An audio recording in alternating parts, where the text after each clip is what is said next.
Ross from The Automatic and you're watching Peavey TV.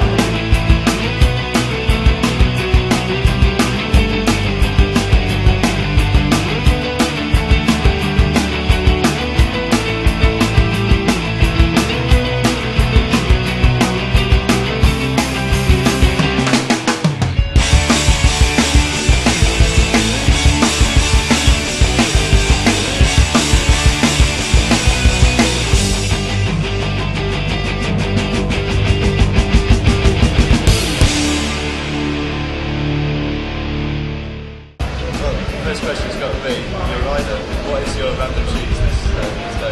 I haven't seen it. We haven't got one. We haven't got a cheese. Didn't have our random cheese. No. What about trying to the hot? We've got a massive, it's pretty big actually. It's huge, enormous, big poster of it. Big poster, yeah. Henry's already destroyed it. So. There's defaced it, got straight on that one. Hot hater. When you go to America, do you think that they'll appreciate the hot? Maybe. Yes. I reckon so. He is like American kind of thing. He is American, isn't he? He's like an American. He's like an American. Yeah. Is he fully American though? Yeah. What, 100% American? You know that for sure? Probably. Probably. I don't know that for sure. I mean, he's got an American accent. No one's 100% American, are they? That's what That makes him American. Anyway. Yeah. Yeah. Just sort of, yeah. Just want to go there. Just want to go there, really, play show.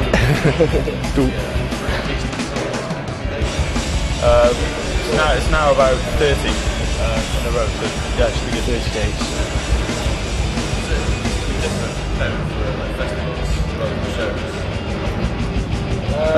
No. It's good. Same songs. Yeah, it's going to be a. I mean, because it's like a moving festival. I guess it's just like playing a tour. Really, it's not really. You don't get sound checks. Yeah. Everything's over faster with the festival. We're only playing half an hour a day, probably half an hour a day, and then run around and see other bands.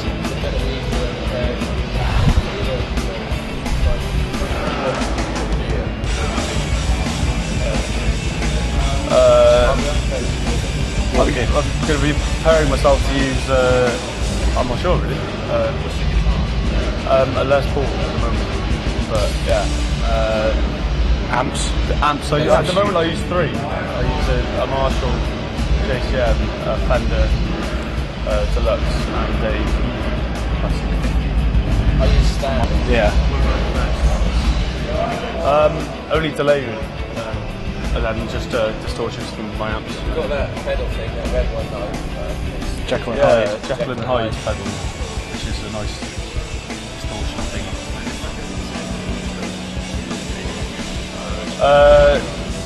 Probably the same for the new stuff. Yeah, maybe only 2 amps. Maybe for the new stuff. I'm looking to try and cut it down. Strip it down. Strip it down to just the 2. With 2 amps. Yeah, just one. I'm looking to use.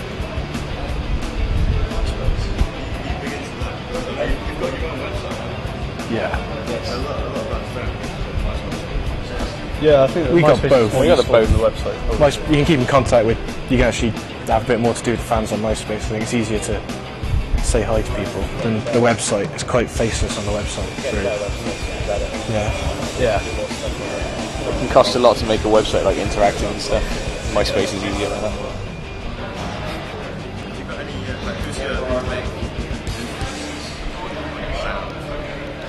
All in the soup. Johnny Greenwood, I guess. Coxon. Yeah, Graham Coxon. Personally, those two. I don't know. Yeah, I mean they're quite average, normal. No, not average at all, but sorry, but I think a lot of people. The standard influences, aren't they? Like, you know. What? A lot of people. Shows how good they are, really. Yeah, well, obviously, yeah. But I just, I'm not saying so.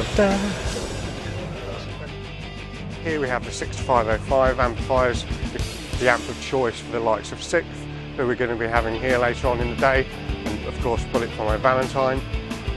Over here we have a little bit of a shrine to our key endorsee, Joe Satriani.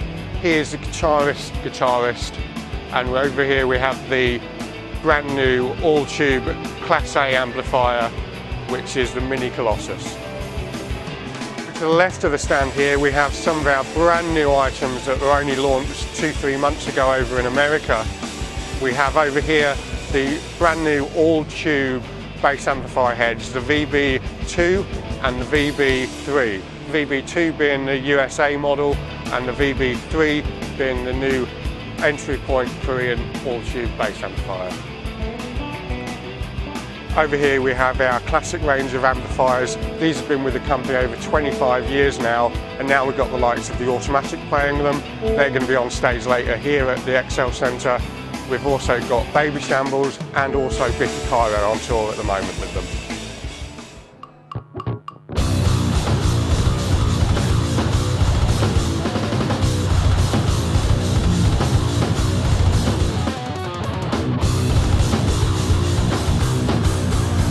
I guess we're trying to create, essence we're a metal band, but we're a progressive metal band. We want to create something that's never been done before, I guess. And lots of people say that, but we're genuinely trying to do that. So whether it be on a physical playing front or on a haven't heard that before, or whatever front, we're trying to challenge ourselves and challenge the listener, but at the same time embrace a kind of large audience. So we're doing it the hard way, you know. Brave. Never been done before. How would you describe the original element to your music? What branch off does it take from? What makes it original? I guess we're kind of, well, we're attempting to bring things to the table that don't normally combine. I mean, essentially we're a metal band, so we're distorted guitars and double bass drums and all the rest of it. But at the same time, it's combined with kind of a theatrical, lyrical basis from the vocalists. And a certain kind of, I don't know what the word is really. I'm probably the worst person to ask because I don't really know how to describe our music, but it doesn't sound like anybody else, put it that way. So always a good thing. Yeah. Right, so you use Peavey equipment. Have you always used Peavey equipment? Since pretty much, yeah. I mean, every Sikth recording has been Peavey, apart from the very first one. But that was before we had any kind of status and couldn't sort of gain an endorsement. But I always wanted to use Peavey, but I couldn't afford it. So an endorsement was pretty nifty, to be honest, because we couldn't afford it at that time either. So they were the amps we wanted. So What attracted you to them? I think it was, I'd seen so many bands, so many metal bands, and Peavey's live always sounded great. When I was a kid, I was a big Machine Head fan, and on their first album they used the 5150, which is in kind of the metal sort of on the street, as it were. The tone, the guitar tone on that album is renowned for being just a classic guitar tone. So it's kind of essentially, you could argue, the ultimate kind of guitar tone for heavy metal these days. It's louder, it's sturdy, and it's kind of, when you're playing, if something feels right, then it's kind of, can't necessarily explain it. It just helps your playing. So, and Peavey's do that for me. So. Right, exactly what Peavey do you use? I use a 6505 Plus, which is basically their new amp commemorating, what is that, 40 years or whatever. And it's basically a move on from the 5150, essentially the same amp. And I've used them for a year now. We've just been on tour with them, and yeah, they're great amps. I'd recommend any kid to have them if you're into metal. They're not necessarily the most diverse amp for all styles of music, you know, but if you're in a rock or a metal band, the 6505 is just a classic amp.